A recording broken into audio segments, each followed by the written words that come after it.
இன்னைக்கு திருவாதிர விளாக் தான் பார்க்க போறீங்க. எங்க ஊர் சைடு வந்து கல்யாணம் ஆனதுக்கப்புறம் வந்து இந்த நோன்பு கண்டிப்பா கும்பிடணும்னு சொல்லுவாங்க. அதனால எங்க அம்மா வந்து 1 வாரத்துக்கு முன்னாடியே வந்து எனக்கு ஞாபகப்படுத்திருவாங்க. நான் மறந்துருவேன்னு சொல்லிட்டு, "கண்டிப்பா இந்த நோன்பு இன்னைக்கு வருது. நீ கும்பிட்டுறணும்" அப்படின்னு சொல்லுவாங்க. இது வந்து அவங்கவங்க வீட்டுக்காரங்களுக்காக கும்பிடுறீங்க அப்படின்னு சொல்லிட்டு ஒரு சென்டிமெண்டலா ஒண்ணு சொல்லி வச்சிருக்கிறாங்க. இத நானும் ஒரு 7 வருஷமா ஃபாலோ பண்ணிட்டு வர்றேன். அன்னைக்கு பார்த்தீங்கன்னா, காலையிலேருந்து ஈவினிங் வரைக்கும் ஃபாஸ்டிங் இருக்கணும். நிலா வந்ததுக்கப்புறம் வந்து சாமி கும்பிட்டு, அதுக்கப்புறம் ஃபாஸ்டிங்க முடிப்பாங்க. எங்க அம்மாலாம் அந்த மாரி தான் பண்ணிட்டு வந்துட்டுருந்தாங்க. அதனால அதே மாரி தான் நானும் பண்ணிட்டு வரேன். ஆனா எனக்கு வந்து இதில வந்து ஃபார்முலான ப்ரொசீஜர்லாம் தெரியாது. எங்க வீட்ல பண்றத நான் அப்படியே பண்றேன். அன்னைக்கு வந்து 7 காய் போட்டு கூட்டு வச்சு, அதுக்கப்புறம் வந்து புளிக்குழம்பு, பொரியலு, ரசம், உப்பு பருப்பு, வடை, அப்பளம் இந்த மாதிரிலாம் வந்து செய்யணும். நான் வந்து ஈவினிங் சாமி கும்பிட்றதுனால, காலையிலேயே செஞ்சா ஒரு மாரி வந்து ஆறிடும், சில்லுன்னு இருக்கும், சாப்பிட்றதுக்கு வந்து நல்லா இருக்காது அப்படின்னு சொல்லிட்டு, நான் வந்து ரொம்ப லேட்டா தான் ஸ்டார்ட் பண்ணோம். அப்ப வந்து இங்க எங்க பக்கத்துல ரிலேட்டிவ் இருக்காங்க. அவங்களையும் கூப்பிட்டுருந்தோம். அப்புறம் எங்க அம்மா ஊர் சைடு இன்னொரு பொண்ணு இருக்காங்க. அவங்களும் வந்து இந்த நோன்பு கும்பிடுவாங்க. அவங்களையும் நான் கூப்பிட்டுருந்தேன். ஒண்ணா நான் அவங்க வீட்டுக்கு போவேன், இல்ல அவங்க இங்க வருவாங்க. இந்த தடவ நீங்க இங்க வாங்க, நம்ம வீட்ல சாமி கும்பிடலாம் அப்படின்னு சொல்லியிருந்தேன். அவங்களும் இங்க வந்திருந்தாங்க. அவங்கலாம் வந்ததுக்கு அப்புறம் தான் வந்து எனக்கு ஊர்ல சாமி கும்பிடுற மாரியே இருந்துச்சு.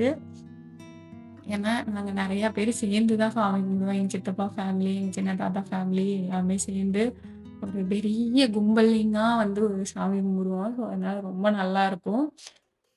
இவங்கலாம் வந்தோனே எனக்கு அந்த ஞாபகம் தான் வந்துச்சு. அங்கலாம் அப்படிதானே சாமி கும்பிடுவோம் அப்படின்னு. அன்னைக்கு வந்து திருவாதிர களி தான் வந்து ஃபேமஸு. அப்ப செய்வோம். அப்புறம் அரசாணிக்காய் கூட்டு, அதே மாரி உப்பு பருப்பு, அவரக்கா பொரியலு, ரசம், அப்புறம் வந்து 7 காய் போட்ட புளிக்குழம்பு. நான் வத்தலும் அதுக்குள்ள போட்டிருந்தேன். அப்புறம் பீக்கங்கா பொரியல், அ வடை, அப்பளம், ஒயிட் ரைஸு. ஸோ, அன்னைக்கு இதுதான் வந்து நாங்க திருவாதிரைக்கு செஞ்சிருந்த மெனு. அவங்க வந்து வடை, அப்பளம், அப்புறம் வந்து அவரக்காய் பொரியல் வந்து ஜானகி செஞ்சு எடுத்துட்டு வந்திருந்தாங்க. அவையும் எனக்கு நெறைய சமைக்கிறதுக்கெல்லாம் ஹெல்ப் பண்ணாங்க. அதுக்கப்புறம் வந்து அவங்க தான் சாமிக்கு பூ வச்சு எல்லாமே ரெடி பண்றது.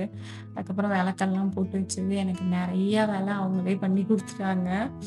ரொம்ப நல்லா இருந்துச்சு. குட்டீஸ் எல்லாம் வேற லெவல்ல ஆட்டம் போட்டுட்டு இருந்தாங்க. ஒரே ஃபன்னா இருந்துச்சு. அன்னைக்கு ஃபுல்லா ஃபன்னா தான் போயிட்டு இருந்துச்சு. இன்னொன்னு என்னன்னா, இந்த திருவாதிரையில ஸ்பெஷல் என்னன்னா, அன்னைக்கு வீட்டுக்காரங்க கால் விழுந்து கும்பிட்டு அதுக்கப்புறம் வந்து அ ஃப அதுக்கப்புறம் தான் வந்து நாங்க சாப்பிடவே போவோம். ஸோ, அதனால பாய்ஸுக்குலாம் ஒரே குதூகலம். ச்சே! இன்னைக்கு நம்ம வீட்டுக்காரம்மா நம்ம கால்ல விழுக போதியா அப்படின்னு அ ஃபன் பண்ணிக்கிட்டு இருந்தாங்க. இன்னைக்கு ஒரு நாள் தானே போனா போது. வீட்ல சொல்றாங்களே அப்படின்னு தான் வந்து இந்த வந்து ப்ரொசீஜர் எல்லாம் ஃபாலோ பண்றோம். அ இதெல்லாம் நாங்க சாமிக்கு வந்து படையல்லாம் வந்து ஆக்சுவலா யார் யார் ஃபாஸ்டிங் இருக்காங்களோ லேடீஸு அவங்களுக்கெல்லாம் தனித்தனியா ஒரு படையல் வைப்பாங்க. பட் நாங்க வந்து எப்படி பண்ணிர்றதுன்னா வந்துட்டு, அ அ ஒரே படையலா வச்சு பெசஞ்சு எல்லாத்துக்கும் ஒரு ஒரு வந்து குடுத்துட்டு அதுக்கப்புறம் சாப்பிட ஆரம்பிக்கிறது. இவங்க எங்க ரிலேட்டிவ். ஆ அவங்களோட பொண்ணு. இவங்க தான் வந்து எங்களோட லேடி சூப்பர் ஸ்டாரு. பயங்கர பெர்ஃபார்ம் பண்ணுவாங்க. இன்னைக்கு கொஞ்சம் தூக்கத்துல இருக்கிறதுனால அவங்க பெர்ஃபார்மன்ஸ் எல்லாம் வந்து எதுவுமே இல்ல. இல்லன்னா அவங்க பெர்ஃபார்மன்ஸ் வேற லெவல்ல இருக்கும். கூடிய சீக்கிரம் பார்ப்பீங்க. ம். பாருங்க எல்லாம் ஒரே ஜாலியா ஃபன் பண்ணிக்கிட்டு இருந்தாங்க. அ நல்லா இருந்துச்சு அன்னைக்கு.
அன்னைக்கு எல்லாருமே ட்ரெடிஷனல் வேர்லாம் அழகா வந்திருந்தாங்க. சரி ஃபோட்டோ எடுத்துட்டு அதுக்கப்புறம் போயிட்டு ஃபாஸ்டிங்கை முடிப்போம் அப்படின்னு சொல்லிட்டு இருந்தோம்.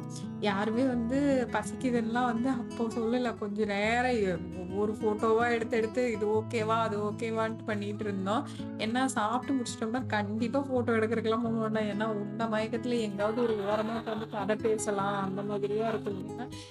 எப்பவுமே அது வந்து ஒன்ஸ் சாப்பிட்டு முடிச்சதுக்கு அப்புறம்லாம் வந்து யார் கூப்பிட்டாலும் நான்லாம் எந்திரிச்சு போய் ஃபோட்டோவா எடுக்கணுமா அப்படிங்கிற மாதிரி இருப்பேன். சரி அதனால வந்து முன்னாடியே எடுத்துருவோம் அப்படின்னு சொல்லிட்டு சாமி கும்பிட்டுட்டு நாங்கள் அவ்வளோ நேரம் ஃபோட்டோஸ் எல்லாம் எடுத்துட்டு அதுக்கப்புறம் தான் வந்துட்டு போய் ஃபாஸ்டிங்கே முடித்தோம். ஸோ இது வந்து பார்க்கும்போது அன்னைக்கு டே போயிடுச்சு. ஸோ பட் இருந்தாலும் இதை நான் எடிட் பண்ணும்போது பார்க்கும்போது அதெல்லாம் மறுபடியும் மைண்ட்ல வந்துட்டு போற மாதிரி இருக்கு. நல்லாவும் இருக்கு பார்க்கறக்கு. பசங்கலாம் ரொம்ப ஜாலியா என்ஜாய் பண்ணிட்டு இருந்தாங்க அன்னைக்கு. இதே மாதிரி எப்பவுமே இருக்கணும் அப்படின்ட்டு இருக்கு.